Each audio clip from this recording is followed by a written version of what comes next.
Bismillahirrahmanirrahim.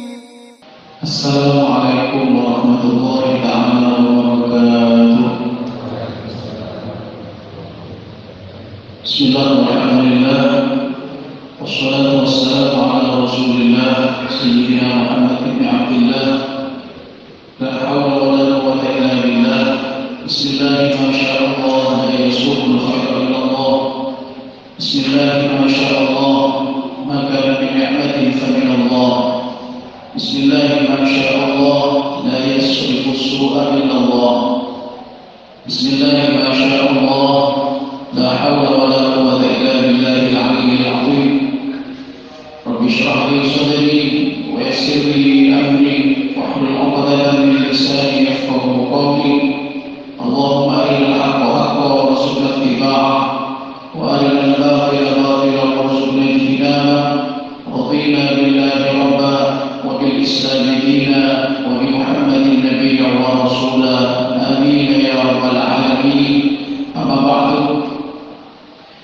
حضرات المحترمين yang saya hormati, para alim, para ulama, segenap asatidz, khususnya Ketua Takmir Masjid Ar-Ridha beserta seluruh anggota pengurusannya yang saya hormati, Bapak Ketua RW yang ada di rumah ini, dan yang saya hormati pula Bapak Ketua RT yang ada di lingkungan ini,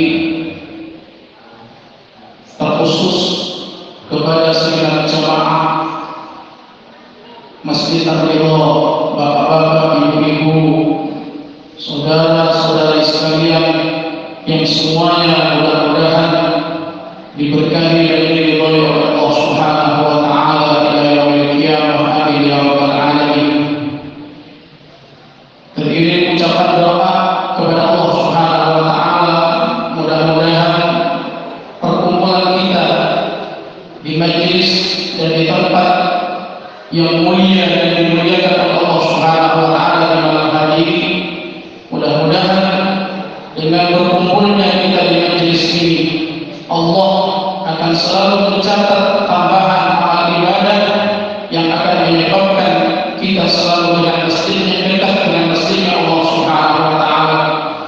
Kita selalu mendapatkan hidayah dari Allah hingga kita sekalian bisa menjalankan syariat-syariat ataupun contoh-contoh hidup yang telah dicontohkan oleh baginda Rasulullah SAW, dan mudah-mudahan kita dibahagiakan oleh Allah Subhanahu wa taala baik di dunia ataupun di akhirat dengan kita memperingati Isra wal Mi'raj baginda Nabi Muhammad SAW.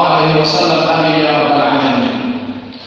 Shalawat dan salam litalafut Allahumma salli wa sallim wa barik wa majjid wa karim wa azim wa tarham ala habibina wa syafi'ina wa qurrati a'yunina wa maulana Muhammadin wa ala alihi wa sahbihi ajma'in.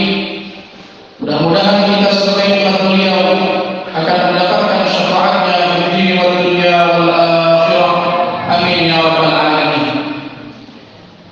Para jemaah sekalian yang dirahmati oleh Allah Subhanahu wa taala, Isra wal Mi'raj sebagaimana firman Allah Subhanahu wa taala dalam Al-Qur'an adalah Isra. Nabi Muhammad diisrakan oleh Allah. Isra itu adalah perjalanan malam bagi hamba Allah yang mulia dan yang agung, yaitu Nabi Muhammad SAW. Mulai dari Masjidil Haram ila Masjidil Aqsa, yang di situ diberkahi oleh Allah Subhanahu wa taala dari semua perjalanannya, karena Nabi Muhammad tidak jalan sendirian memenuhi panggilan Allah. Nabi Muhammad disertai oleh makhluk yang suci yang diperintahkan oleh Allah, yaitu malaikat Jibril alaihissalam. Mi'raj artinya adalah naiknya Nabi Muhammad dari bumi menuju ke Sidratul Muntaha, memenuhi panggilan dan undangan daripada Allah Subhanahu wa taala. Itulah arti daripada Isra wal Mi'raj. Kadang kita paham Isra Mi'raj. Isra itu apa? Mi'raj itu apa? Mudah kita ucapkan, tapi banyak orang tidak paham akan artinya Isra dan Mi'raj. Tujuan utamanya Allah Subhanahu wa taala mengundang Nabi Muhammad, mengundang datang menghadap kehadirat Allah Subhanahu wa taala. Yang terpenting adalah kita mendapatkan perintah dari Allah setelah Nabi Muhammad diturunkan, dengan Nabi Muhammad membawa amanah untuk disampaikan kepada seluruh umatnya, yaitu amanah sholat. Di antara kejadian-kejadian waktu Nabi Muhammad diarahkan oleh Allah dinaikkan di Sidratul Muntaha, Nabi Muhammad pernah melihat ini dan itu. Banyak kejadian-kejadian yang dilihat oleh Nabi Muhammad, yang itu pula adalah contoh dari perbuatan-perbuatan makhluk yang namanya manusia. Baik, insya Allah kalau dijelaskan, kalau disampaikan pada malam hari waktunya akan cukup. Orang bercerita Isra dan Mi'raj setiap hari, bahkan setiap jam, 3 bulan insya Allah tidak akan pernah selesai. Saking pentingnya peristiwa-peristiwa dan kejadian-kejadian yang berada di dalam perjalanan Nabi Muhammad SAW, yang semalam itu sebelum Nabi Muhammad terbit fajar sudah diturunkan, dikembalikan lagi pada Allah Subhanahu wa taala di bumi Mekah Al-Mukarramah. Sehingga awal pertama Nabi Muhammad SAW melaksanakan sholat subuh bersama malaikat Jibril alaihissalam, dan itu dilaksanakan yang menjadi imam adalah malaikat Jibril, sedangkan Nabi Muhammad adalah menjadi makmum. Itu setelah Nabi Muhammad mendapatkan perintah dari Allah, mendapatkan undangan setelah turun ke bumi, ke dunia, alam dunia di Mekah Al-Mukarramah, maka Nabi Muhammad melaksanakan sholat subuh pertama kali bersama malaikat Jibril alaihissalam. Para jamaah sekalian yang dirahmati oleh Allah Subhanahu wa taala, salat adalah merupakan oleh-oleh yang terpenting di waktu Nabi Muhammad dimi'rajkan oleh Allah Subhanahu wa taala. Maka dari itu salat harus kita jaga, karena barang siapa yang menjaga salat, kata Rasulullah SAW, maka seluruh kehidupan dunia dan akhiratnya akan dijaga pula oleh Allah Subhanahu wa taala. Pokoknya kalau kali panjenengan sedaya niki ngelampai salat, tidak akan pernah jatuh miskin, tidak akan pernah jatuh bangkrut, tidak akan pernah menjadi orang yang fakir apabila kita menjaga salat. Yang awalnya salat itu sangat banyak sekali diterima oleh Nabi Muhammad, hingga Nabi Muhammad kembali akhirnya turun ke bumi. Nabi Muhammad mendapatkan perintah dari Allah Subhanahu wa taala, hanyalah 5 waktu salat yang harus kita jalankan. Dan 5 waktu tersebut salat sangat berat sekali bagi kita. Itu oleh-oleh utamanya Nabi Muhammad setelah dimi'rajkan, diundang ke hadirat Allah Subhanahu wa taala. Salah satu contoh, misalkan mudah-mudahan tidak terjadi di sini, mudah-mudahan tidak terjadi di Masjid Ar-Ridha ini. Salat itu sudah dikatakan oleh Allah Subhanahu wa taala, sesungguhnya salat itu adalah berat sekali. Innaha lakabiratun illa 'alal khashi'in. Kata Allah Subhanahu wa taala, salat itu sangat berat kita kerjakan. Berat dari apa? Ujian yang luar biasa.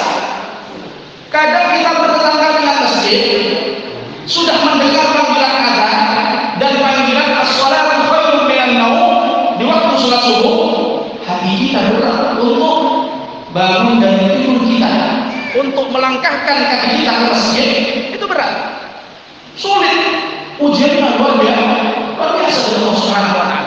Padahal kita sudah mendengar panggilan Allah, hayya 'alas shalah, kata orang yang ada, hayya 'alas shalah,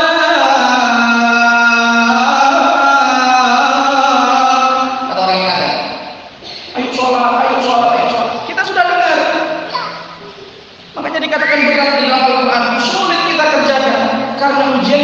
bahasa dari Allah Subhanahu wa taala, sudah mendengar panggilan adzan, apalagi ditambah kalau salat subuh sama muadzin, sama orang yang adzan, as-shalatu khairun minan naum. Kemuli sing tambah di rapeti. Gulinge sing tambah di peluk tambah di dekat rapet. Karena subuh-subuh atur. Itu berat. Itu dikatakan berat seperti itu. Belum lagi urusan-urusan yang lain. Makanya manusia kalau bisa menjaga sholat dan Allah Subhanahu wa taala, maka hidupnya akan dijaga oleh Allah, keturunannya akan dijaga oleh Allah, bukan hanya dirinya, keturunannya dijaga oleh Allah Subhanahu wa taala. Yang penting satu, kita bisa menjaga perintah Allah yang namanya ibadah sholat. Apalagi keutamaan yang diturunkan yang disyariatkan oleh Rasulullah. Di antara keutamaan salat, kata Rasulullah SAW di dalam hadisnya, salatul jama'ati afdal min salatil fardhi bi 27 darajah. Kata Rasulullah SAW, salat berjamaah itu lebih utama daripada salat sendirian. Berapa keutamaan yang diberikan oleh Allah Subhanahu wa taala? Kalau salat sendiri kita akan mendapatkan pahala satu kali pahala. Maka kalau salat dilaksanakan dengan berjamaah, Allah akan melipat gandakan pahala kita. Dari salat sendiri dilaksanakan dalam keadaan berjamaah, Allah akan memberikan pahala sebanyak 27 derajat. Tapi kenyataannya sulit juga. Padahal sudah tahu keutamaan salat berjamaah, sudah tahu, sudah paham. Tapi sulit untuk dikerjakan. Lakukan jenengan. Wong gula wong sing ngalamin. Sing ngalamin ini bagian imam yang tenggelion itu bagian imam. Ngomong itu berangkat luar biasa. Saking beratnya melaksanakan sholat dengan bersama.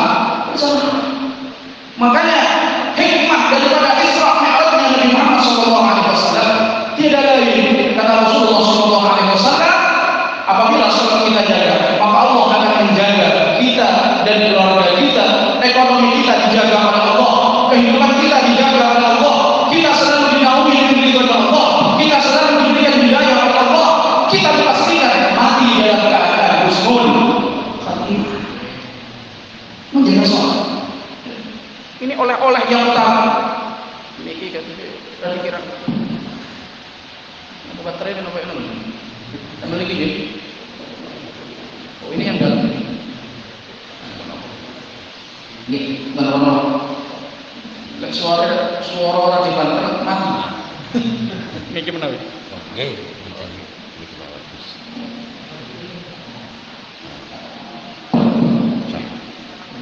Kalau nalan oke, kau disentak nangis. Ini disentak. Ini ngerti mana yang mau? Pulau ini mulai ngaji di pundi-pundi. Pusdoti itu seberapa? Dulu sering langkah kali pulau ngaji itu semua orang bilang sosial. Makanya mereka sosial. Pulau Jumatan, nanti Jumatan Malang daerah Pakis, petenang, listriknya mati. Suara pulau yang tidak sosial. Ya orang-orang dia tetap noleh lawan. Speaker mati kalau speaker. Kalau sholawat berkat sholawatnya Nabi Muhammad aman semuanya. Orang-orang yang ada di masjid dan di teras masjid mendengar suara saya. Makanya sholawat. Makanya kembali lagi ke hikmah Isra Mi'raj, bina masjid ini. Tidak semua tempat oleh Allah Subhanahu wa taala itu dikaruniai, diizini untuk dibangun satu tempat yang mulia yang namanya masjid. Ini panjenengan bersyukur sekali kepada Allah karena tanah di sekitar rumah ini oleh Allah diizini untuk bisa dibangun masjid. Dan rawat masjid ini karena ini adalah merupakan titipan daripada Allah Subhanahu wa taala. Dengan apa cara merawat masjid? Bagaimana cara membersihkan masjid? Bukan hanya disapu, ada sampah, ada debu dan lain sebagainya. Makmurkan setiap 5 waktunya. Datang daripada sholat berjamaah di rumahnya, daripada sholat sendirian di rumahnya, datang ke masjid, isi masjid ini. Perjalanan panjenengan menuju ke masjid, kata Rasulullah SAW, dari rumah panjenengan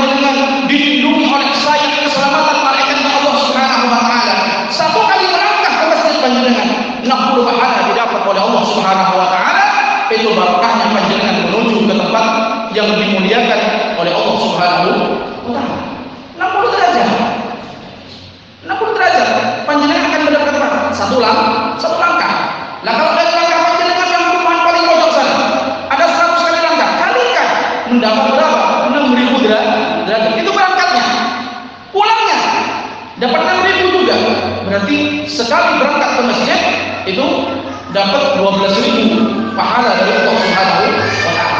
Ini masih dari langkah kakinya, belum dari itikafnya, belum dari wiridannya, belum dari bacaan Qur'annya, belum dari keutamaan salat berjamaahnya. Banyak pahala-pahala. Maka nanti pundi-pundi kejadian itu yang paling selamat itu tempat satu-satunya adalah masjidnya Allah Subhanahu wa taala. Karena masjid itu mulia dan dimuliakan oleh Allah Subhanahu wa taala. Di Aceh tahun dulu ada tsunami, sing selamat nomor masjid, karena mulia dan dimuliakan oleh Allah Subhanahu wa taala. Di Maluku ada gempa yang luar biasa, yang selamat masjid yang selamat. Pernah kejadian di Malang Selatan beberapa tahun yang lalu, longsor, masjid ada di bawahnya gunung, masjidnya selamat, rumahnya orang yang ada di sesudahnya masjid itu yang habis. Karena masjid itu dijaga oleh Allah, dimuliakan oleh Allah Subhanahu wa taala. Makanya panjenengan kalau ingin selamat, rumah masjid, rawat masjid, isilah masjid dengan kegiatan-kegiatan agama Islam. Ini salah satu cara kita melaksanakan oleh-oleh yang dibawa oleh Baginda Rasul Muhammad SAW. Makanya sangat beruntung kita menjadi umat Nabi Muhammad. Mohon maaf, dulu Nabi Musa setelah mendengar ada Nabi Muhammad dari firman Allah Subhanahu wa taala, ya Musa, besok akan hadir nabi kekasih saya yang menjadi penutup dari para rasul dan para anbiya, yang menjadi penutup dari semua makhluk yang saya utus menjadi utusan.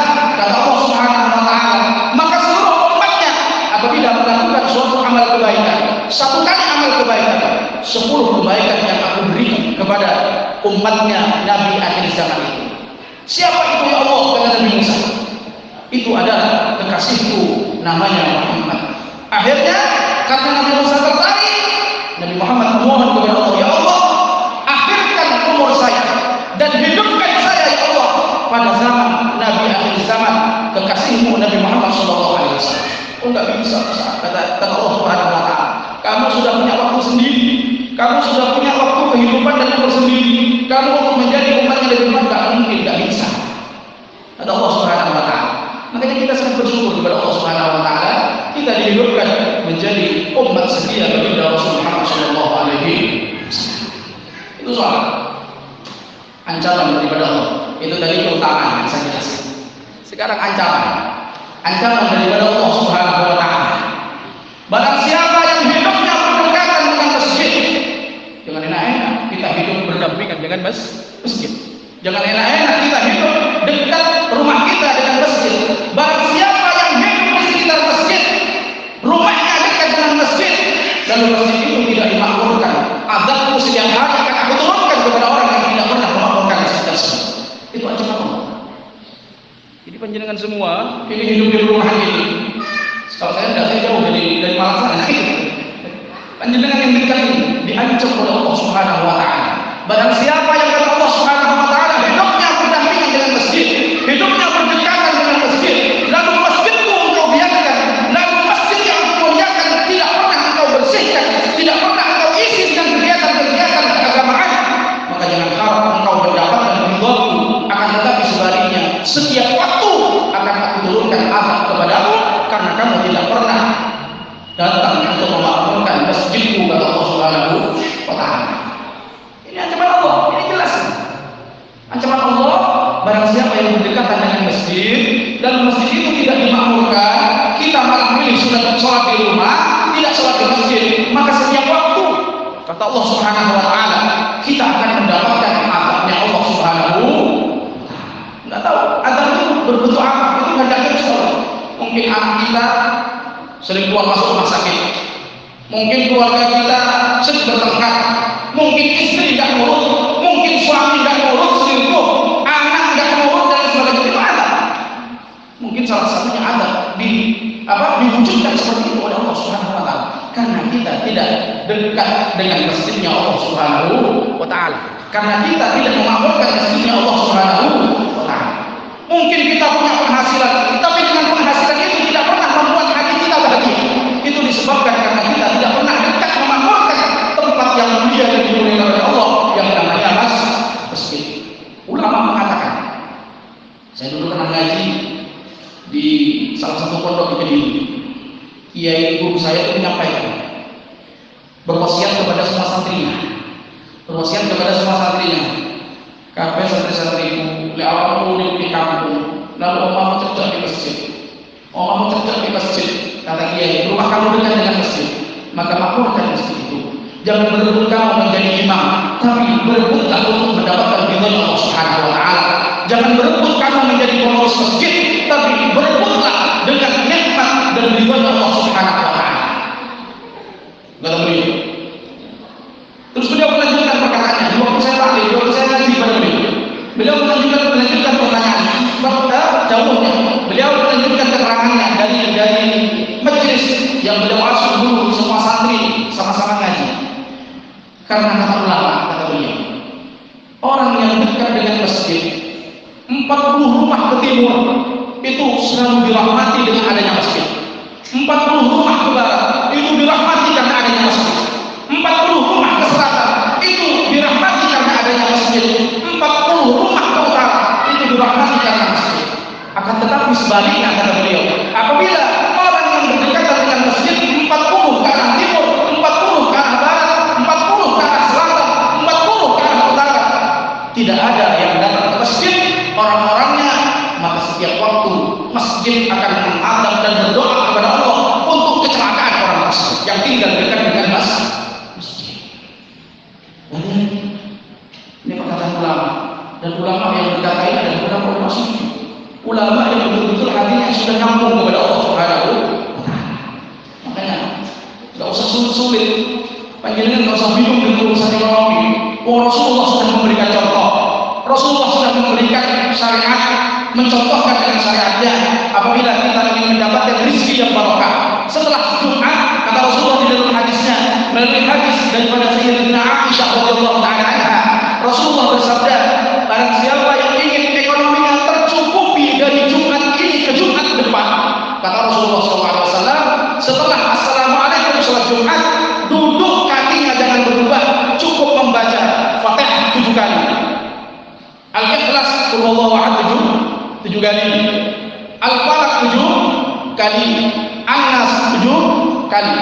Jadi Fatihah 7 kali, Al-Ikhlas Qulhuwallahu ahad 7 kali, Al-Falaq Qul a'udzu birabbil falaq 7 kali, An-Nas Qul a'udzu birabbin nas 7 kali. Istiqomah setelah selesai sholat Jumat bagi kaum bapak-bapak, sebelum berubah duduknya setelah salam daripada sholat Jumat, membaca itu, maka rezekinya akan dicukupi dan diberkahi oleh Allah 1 minggu ke depan sampai ketemu Jumat depannya lah. Itu caranya Rasulullah. Cuma kita jarang, imamnya assalamualaikum warahmatullahi, assalamualaikum warahmatullahi, motor ramai yang ngomong mau pulang. Kenapa? Karena mungkin tidak paham keutamaannya sholat Jumat. Kan seperti itu.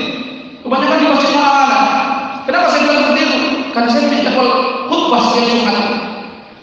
Jadi sejak saya imamnya assalamualaikum warahmatullahi, kadang saya melirik di belakang tinggal 1 sop nomor 2 sampai ke belakang sudah hilang semuanya.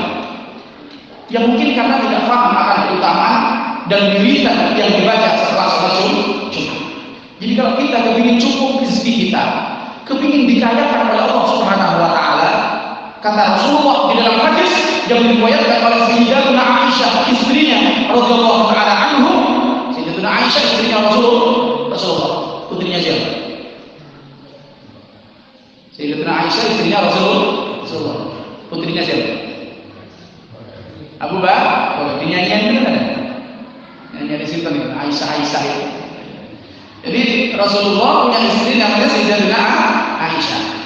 Rasulullah pernah bersabda, pernah berkata kepada istrinya, dan istrinya menyampaikan perkara tersebut kepada para sahabat, sampai sekarang itu hadis itu dikatakan hadis sahih.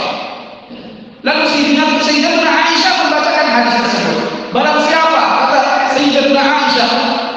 radhiyallahu taala anha, beliau berkata, setelah salatnya salat Jumat tidak berubah dari duduk tahiyat akhirnya, membaca 7 kali surat Al-Fatihah, membaca 7 kali surat Al-Ikhlas, membaca 7 kali surat Al-Falaq, membaca 7 kali surat An-Nas, maka hidupnya akan ditanggung kebahagiaan ekonominya oleh Allah Subhanahu wa taala dalam satu minggu, dari Jumat itu sampai Jumat minggu berikutnya. Jadi nggak usah capek-capek kita jadi ujung kadang sampai lupa sholat. Kadang kita bekerja sampai lalai waktunya sholat. Zuhur jam 11.45, sholat kita malah zuhur jam 2 jam setengah 3 karena alasan bekerja. Nggak usah capek-capek seperti itu. Jangankan daripada contoh Rasulullah yang pernah dicontohkan oleh beliau, insya Allah kita bahagia. Kita hidup itu bahagia tergantung dari apa yang kita kerjakan. Kita hidup tidak bahagia itu juga tergantung dari apa yang kita kerjakan. Maka dari itu perhatikan sholat. Ada lagi hadisnya Rasulullah, barang siapa yang kepingin selamat dari semua penyakit, kata Rasulullah SAW, ini sama. Hadis ini diriwayatkan oleh Al-Imam diriwayatkan oleh Sayyidatina Aisyah radhiyallahu taala. Ada dalam kitab Adhkarun Nawawi. Hadis ini. Jadi keutamaan wirid yang dibaca setiap selesai sholat Jumat. Jadi jangan terburu-buru turun dari sholat Jumat kita. Jadi kata Sayyidatina Aisyah di hadis berikutnya, barang siapa yang duduk setiap selesai sholat Jumat, salamnya sholat Jumat, lalu tidak berubah duduknya dari tahiyat akhir, lalu orang tersebut membaca Qul huwallahu ahad 7 kali. Itu tadi dengan Fatihah. Ini sekarang hadis berikutnya, barang siapa yang membaca Qul huwallahu ahad 7 kali, membaca Qul a'udzu birabbil falaq 7 kali, membaca Qul a'udzu birabbin nas 7 kali, maka orang tersebut diselamatkan oleh Allah Subhanahu wa taala dari semua penyakit, baik penyakit zahir maupun penyakit batin.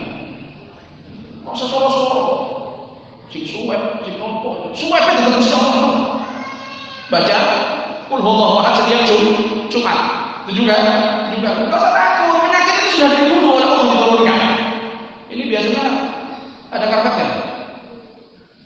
Di masjid ini ada karpetnya? Belum. Ada. Ini dibuka karena takut kena corona. Ngapain? Kasih yang sholat dahinya anyep. Oyong-oyong sejadah dari rumahnya kasihan. Kalau hujan-hujan kadang sejadahnya dibuat payung. Pakai karpetnya, nggak usah takut. Bismillahirrahmanirrahim. Niat ibadah kepada Allah Subhanahu wa taala. Insya Allah selamat. Insya Allah selamat. Gitu kata panjenengan. Kalau panjenengan memang ikhtiarnya karpet harus diambil, silakan diambil. Tapi kalau saya tidak di rumah, nggak ada di masjid saya itu nggak diambil. Ya pernah didatang oleh petugas, karpetnya usah diganti. Gantian apa teman-teman artonya? Dan jenengan tumbasakan kalau kantor sekanya, pakai itu kan? Lu lagi nonton di jamaah ya, nggak usah. Seakan jamaah bolak-balik jalur sumbangan urunan tumbas karpet. Enggak saya buka di masjid di musola, enggak saya buka. Kenapa? Kasihan sujudnya anyep. Lekun anyep nggak musuh kepada Allah. Biasanya anyep, karpet isi lontar, akhirnya karpetnya diambil, kayak sujud anyep. Kehusuannya hilang di hadapan Gusti Allah. Makanya sholat itu dikatakan dengan kabirah. Pokoknya kalau kita jaga amalan yang diberikan oleh Allah Subhanahu wa taala, yang diberikan dan disyariatkan oleh Rasulullah SAW, insyaallah selamat. Napa amalannya? Baca Qul huwallahu ahad setiap selesai sholat Jumat, sebelum duduk kita berubah dari duduk tahiyat akhir, sesudah salam sholat Jumat, Qul huwallahu ahad 7 kali, Qul a'udzu birabbil falaq 7 kali, Qul a'udzu birabbin nas 7 kali. Selamat kata Rasulullah SAW dari penyakit zahir maupun batin. Ini jaminan dari Rasulullah SAW. Kalau kita tidak percaya Rasulullah, kita percaya kepada siapa? Ya boleh namanya ikhtiar. Rasulullah juga dulu sering ke dokter. Ya kita juga sering ke dokter. Tapi ke dokternya itu jangan dijadikan nomor 1. Nomor 1 yang harus kita persatukan Allah dan contoh daripada Rasulullah. Baru ke dokter kita nomor 2 kan. Itu namanya ikhtiar. Kalau kita ikhtiar, setiap ke dokter 1 juta, setiap ke dokter 3 juta, setiap ke dokter 10 juta, sehingga kita itu ikhtiar. Tapi jangan lupa kita mengamalkan apa yang dicontohkan oleh Rasulullah. Itu tadi, baca qul huwallahu ahad, qul a'udzu birabbil falaq, qul a'udzu birabbin nas 7 kali. Semuanya setiap selesai sholat Jumat, jangan terburu-buru turun dari masjid, selesaikan dulu doa kita kepada Allah Subhanahu wa taala. Insyaallah akan dilindungi oleh Allah Subhanahu. Masalah komunikasi yang tak ada itu sekolah, ibu hampir 1 tahun. Tidak ada sekolah yang disuruh masuk. Kadang masuk di sekolah, masuknya 2 jam. Biasanya di jadwal pelajaran sekolah karena terlalu takut. Paling parah itu kadang pondok disuruh libur. Di rumah anak ngaji nggak pernah saya liburkan. Pernah didatangi oleh petugas juga diliburkan aja seperti ini karena ada wabah ini. Kalau libur semuanya saya jawab siapa yang doa itu? Kalau semuanya diliburkan, yang mendoakan Gusti Allah siapa? Saya gitu kan. Apa jenengan jamin kalau sekolah libur itu orang-orang selamat? Atau kalau ngaji libur orang-orang selamat?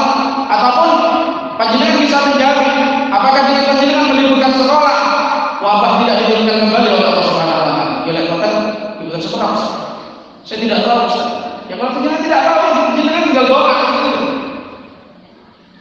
Malah kadang sampai Jumat diliburkan. Sampai ini saya dengar kemarin itu haji juga tahun ini tidak diberangkatkan. Kasihan. Kalau niat, kalau siap-siap kalau berangkat haji ternyata karena adanya wabah ini tidak bisa berangkat.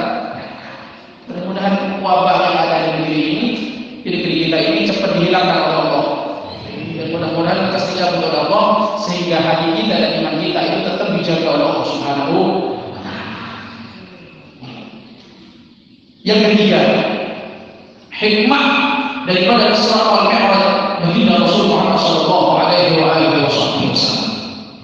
Rasulullah dulu di waktu dimi'rajkan oleh Allah Subhanahu wa taala berjumpa dengan salah satu kejadian yang kejadian tersebut oleh Rasulullah dianggap semua umatku kalau mengalami hal yang seperti itu tidak akan kuat wahai malaikat Jibril.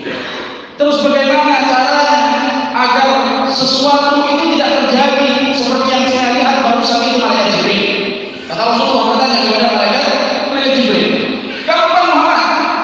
Umat kamu suruh baca salawat saja kepada Allah Subhanahu wa taala. Umat kamu suruh berdoa dan baca salawat kepada Allah Subhanahu wa taala yang menunjukkan kecintaan kepada dirimu wahai Muhammad.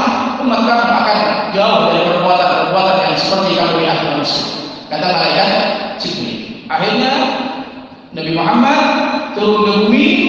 Setelah itu menyampaikan kepada semua kaum muslimin di Mekah agar kita selamat dari hal-hal yang seperti ini, perbanyak baca sholawat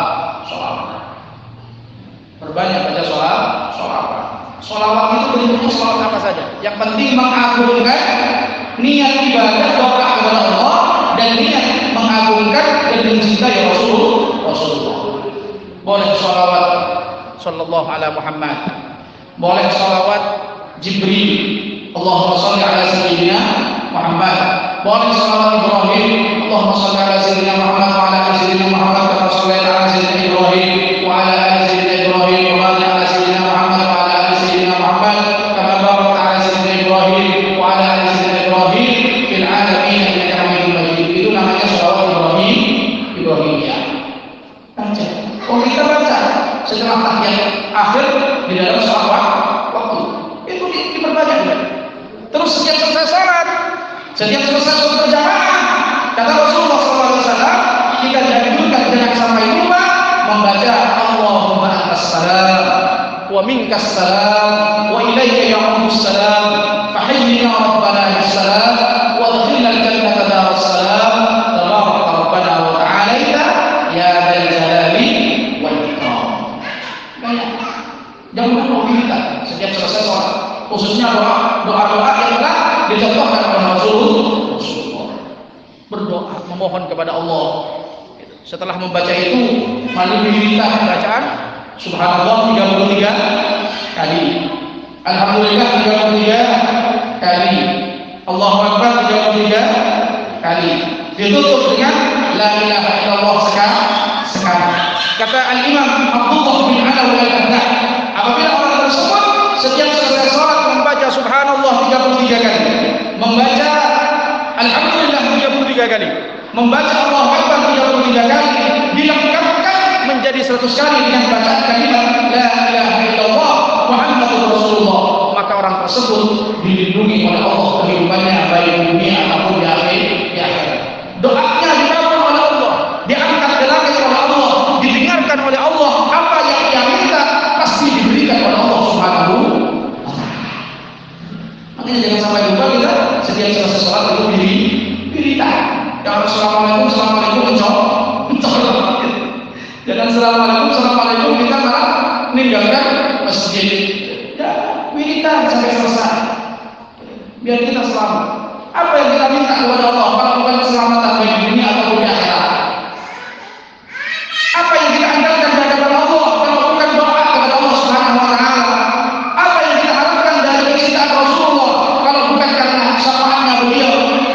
Apa yang kita harapkan dari ibadah kita kalau bukan rahmatnya Allah Subhanahu wa taala? Makanya sholat itu adalah merupakan ibadah pokok kita di hadapan Allah Subhanahu wa taala. Ibadah yang lain adalah wiridan, sholat sunnah qobliyah, sholat sunnah ba'diyah. Jangan sampai ditinggalkan. Qobliyah ba'diyah itu keutamaannya luar biasa. Maka daripada itu jaga masjid ini. Panjenengan seperti yang saya sampaikan tadi, tidak semuanya bumi oleh Allah Subhanahu wa taala diizini untuk dibangunkan masjid yang mulia dan dimuliakan oleh Allah. Maka panjenengan wajib bersyukur kepada Allah Subhanahu wa taala karena di lingkungan panjenengan ada masjid. Yang masjid itu mulia selamanya dan dimuliakan oleh Allah Subhanahu wa taala. Dengan apa kita menjaga salat istiqomah di masjid daripada salat di rumah? Bahkan yang paling ketat, ada pendapat yang paling ketat. Pendapat yang paling hebat di pendapat tersebut. Kalau orang itu dekat dengan masjid, sholatnya tidak sholat di masjid, lalu orang tersebut sholat di rumah. Ada pendapat yang mengatakan sholatnya tidak mendapat pahala, sah tapi tidak dapat pahala. Itu pendapat yang unggul, pendapat ulama.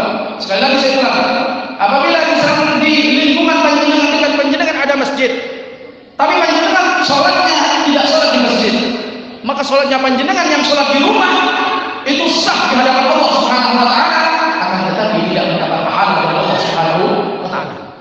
Rugi nomor berapa? Rugi. Mending sholat di masjid, hidupkan masjid ini. Kan di masjid ini hidupkan. Saya kalau ngaji di masjid, seperti ini yang saya sampaikan. Karena tidak banyak orang yang paham akan keutamaan sholat di masjid. Awal-awal ini saya masih awal di sini. Jadi keutamaan masjid saya terangkan dulu. Dan berkaitan dengan malam ini adalah peringatan sholat. Ya ada kaitannya dengan sholat. Yang benar di momen ini, momen perintah sholat oleh orangnya Rasulullah dengan momen tempatnya sholat. Muliakan masjid, doa masjid, kayak kita. Salah satu kemuliaan masjid, panjenengan duduk saja di masjid dengan niat ibadah kepada Allah, kayak kita. Tidak baca apa-apa, tidak wiridan, tidak membaca ayat Allah, tidak baca Al-Quran, pokoknya duduk saja. Tapi niat duduknya di masjid itu niat itikaf, itu dapat pahala dari Allah Subhanahu wa taala. Saking mulianya masjid. Timbang panjenengan duduk di rumah, siapa yang ngasih pahala? Enggak ada. Mending duduk di masjid, enggak usah baca apa-apa. Enggak usah baca apa-apa, duduk saja itikaf di masjid, itu dapat pahala dari Allah Subhanahu wa taala. Apalagi panjenengan bisa sholat sunnah, apalagi panjenengan bisa baca Al-Quran, apalagi panjenengan bisa baca sholawat, apalagi panjenengan bisa baca wiridan yang lain yang disyariatkan oleh Rasulullah, maka pasti panjenengan akan mendapatkan ridho Allah Subhanahu wa taala. Muliakan masjid. Muliakan masjid. Itu perintah dan syariat daripada Rasulullah sallallahu alaihi wasallam. Yang keempat, yang keempat, kata Rasulullah sallallahu alaihi wasallam, Rasulullah sangat menekankan saya tidak baca hadis, tidak baca ayat, saya baca artinya saja. Orang saya bacakan hadis waktunya mepet, kalau waktunya bebas sampai nanti jam 9 nggak masalah, dibaca semuanya. Jadi saya baca artinya saja. Kata Rasulullah SAW di dalam hadisnya, Saya tekankan umatku, kata Rasulullah melalui hadis yang disampaikan oleh Sayyidina Ali radhiyallahu anhu. Saya tekankan kepada umatku, apabila di dalam lingkungan rumahnya ada bangunan masjid untuk umatku, agar umatku selalu melakukan masjid tersebut. Kata Rasulullah SAW dalam hadisnya, besok di akhir zaman akan datang di kalangan umatku senang bangun tempat jalan, senang bangun tempat ibadah, masjid dimegahkan, musola dibesarkan, dimegahkan, tapi kharabun minal jamaah, kata Rasulullah SAW, sepi dari jamaah. Maka itu akan diancam oleh Rasulullah SAW. Orang yang seperti itu berarti memusuhi dan menentang Allah Subhanahu wa Ta'ala. Akan datang di akhir zaman, kata Rasulullah SAW melalui hadisnya yang diriwayatkan oleh Sayyidina Imam Ali bin Abi Thalib radhiyallahu ta'ala anhu, di suatu zaman orang senang membangun megah tempat ibadah, di antaranya masjid dan mushola, senang dibangun, penampilannya bagus, tapi khalaqun minal jamaah, sepi daripada jamaah. Maka orang tersebut sudah menentang syariatnya Allah Subhanahu. Jadi awal tadi saya sampaikan, kalau pengen ada bangunan masjid di rumahnya, makmurkan, biar kita tidak dikatakan orang yang menentang takdirnya Gusti Allah. Biar kita tidak menjadi orang yang kufur atas nikmatnya Allah Subhanahu wa Ta'ala. Makmurkan masjid. Alhamdulillah, saya kemarin waktu Pak Dodi ngundang, gimana Pak Dodi tempatnya? Di masjid Sono. Karena di masjid diniati itikaf, diniati ngaji, berangkatnya dapat pahala, satu langkah berapa? 60 derajat dari Allah Subhanahu wa Ta'ala. Belum baca apa-apa, masih melangkah saja, itu sudah diberi pahala oleh Allah Subhanahu wa Ta'ala. Apalagi sampai masjid, bisa baca, bisa sholat, bisa wirid, bisa niat i'tikaf, luar biasa. Allah Subhanahu wa Ta'ala. Dikata Sayyidina Ali radhiyallahu ta'ala anhu, agar kita tidak menjadi orang yang kufur nikmat kepada Allah Subhanahu wa Ta'ala, apabila kita senang membangun tempat ibadah di antara masjid atau mushola, megah, bagus, kelihatan dari luar, maka bangun pula kegiatan yang ada di dalam masjid tersebut dengan kita mengadakan sholat berjamaah, dengan kita mengadakan hari-hari peringatan seperti ini, peringatan Isra wal Mi'raj Nabi sallallahu alaihi wasallam, dengan kita mengadakan bacaan sholat, majelis maulid, dengan kita mengadakan majelis istighosah, agar kita mendapatkan barakahnya tempat yang mulia yang dimuliakan oleh Gusti Allah. Di sini sudah ada pengajian setiap minggu, sudah ada. Datang, jangan meninggalkan dari rumah, datang ke masjid. Ada pengajian, duduk, ikut memakmurkan masjid. Karena itu perintah. Kadang ada, bukan di sini, di tempat saya sendiri. Kadang ada pengajian, si ngaji itu dinamakan tukang adil dari tukang bersih. Jamaah yang lain itu harus sholat maulid, dipenuh. Kalau sholat maulid itu penuh. Tapi setelah assalamualaikum bisa disami mandap, sama-sama turun, sama-sama pulang ke rumahnya. Kalau nanti ngisi pengawasan diri, kalau balik badan dari pengimaman, kalau tanggal datang jamaah tukang adzan, diikuti jamaahnya, langsung sekolah. Sudah pulang semua, di mana jamaahnya? Sudah pulang semua. Ini pengajian jadi enggak bisa. Nah, kalau jadi cuma penjaringan jamaahnya, di mana yang lain? Setiap minggu ya seperti ini. Jadi saya tahu bila kok kayak ini ngomong gitu. Jadi kalau ada pengajian di sini, datang ke sini, pahalanya luar biasa. Ilmunya juga yang didapat itu akan menambahi semangat dan kehusuan kita beribadah kepada Allah Subhanahu wa Ta'ala. Jadi kalau hanya masjidnya yang dibangun, itu kelihatannya pernah lampunya luar biasa, ternyata kegiatannya tidak ada, itu akan takut masuk ke ancamannya. Apa yang disampaikan oleh ulama ini takut dianggap oleh Allah Subhanahu. Maka dari itu banyak kita sangat bersyukur kepada Allah, kita dihidupkan dekat dengan tanah yang di situ dibangunkan masjid oleh Allah Subhanahu wa taala seperti Masjid Al-Nabawi. Mudah-mudahan dengan semuanya mendapatkan hidayah dari Allah. Kita semuanya mendapatkan hidayah dari Allah yang selalu hidupnya bergantung dengan masjid. Maksudnya bergantung dengan masjid. Kita selalu sholat berjamaah 5 waktu di masjid, berdoa di masjid. Dan kata Rasulullah SAW di dalam hadis yang lain, barang siapa yang hidup ibadahnya selalu bergantung ke masjid, maka orang tersebut akan diselamatkan besok di akhirat, jasadnya tersentuh dari api neraka Allah Subhanahu wa taala. Ini yang penting. Jadi orang yang ibadahnya selalu bergantung, sholat di masjid, doa di masjid, istighfar di masjid, selawatan di masjid, pengajian di masjid, pokoknya nggak pulang dari masjid. Setiap ada kegiatan selalu hadir di masjid. Kata Rasulullah SAW, besok di akhirat kulitnya akan diselamatkan oleh Allah, diharamkan api nerakanya menyentuh kulit orang yang hidupnya selalu bergantung di masjid. Mudah-mudahan kita termasuk daripada hadis yang dibaca tadi, masuk dalam hadis Rasulullah.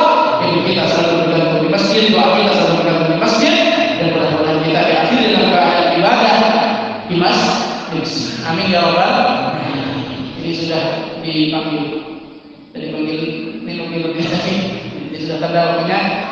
Mudah-mudahan yang sedikit yang saya sampaikan ini, mudah-mudahan yang baik semuanya, mudah-mudahan menjadikan ilmu yang manfaat oleh Allah, dan yang tidak baik mudah-mudahan mendapatkan pengampunan dari Allah Subhanahu wa taala. Amin ya rabbal alamin. Al-akhiriyah wa kulli nabiyyin shalih wa ala hawati Nabi Muhammad sallallahu alaihi wasallam. Al-Fatihah.